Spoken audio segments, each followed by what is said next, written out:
Theo, ka vous da radior nous on ket emaoc'h ae? Ya, plijout da rare yoging din. Mais ne kezer guden. No peus ket da euliar an an c'hoazhou e gese. Non ket santez nolwen.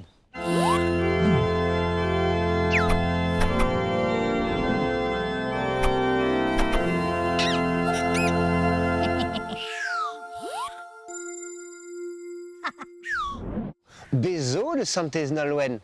Pe no alwen. Gwen, blam de furnez a blam de c'halon sakriye. Nolwen a blije ar yoging da ie. An nol bautre da redevare l'er. Nos sonda i diskui genin trui nert mesui, pez a dalvez mi pe vui, nos vez vat dior, a plijou da rafe dior, di mezi genin, ur plach a gemredo.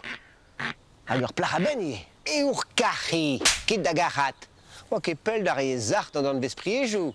E gwirionez, nolwen ne oa ket plar da euregi. Neuze, gant da san dezad, eze az divar kembre betek breiz vihan, gant e euliadez. Kuit da vez a chigarde de rer goto. Digoze de breiz, tal kichen bignon e bro bizo.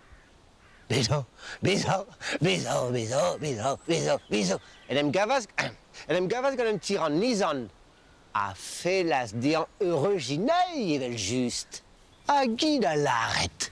Chilaou ta apotre, mais o troc'het kuit eus kembre. Evit non pas euregi enno, ne ket evit euregi amma. A roet ez ar da nizan.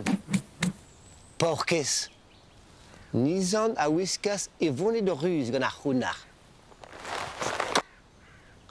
Hag a zirc'hou gazenei. Nolwen, plach a ben am eus avaret deoc'h. A zastumas e fen hag a zalc'has gant e hent. Tal kichen noal eo. Ma gavas a l'er mat evit mervel. Teier zaken eus e gwad a ziveras. A teier e yenen a zifou pas. Ur vezenn spern a greskas, pa blantas e bas kerzet. Penon, me mo ket merzet, gouzout a rit, pegoulz e vez galvet chikour santez nolwen, pa vezer paket gant ar boan ben.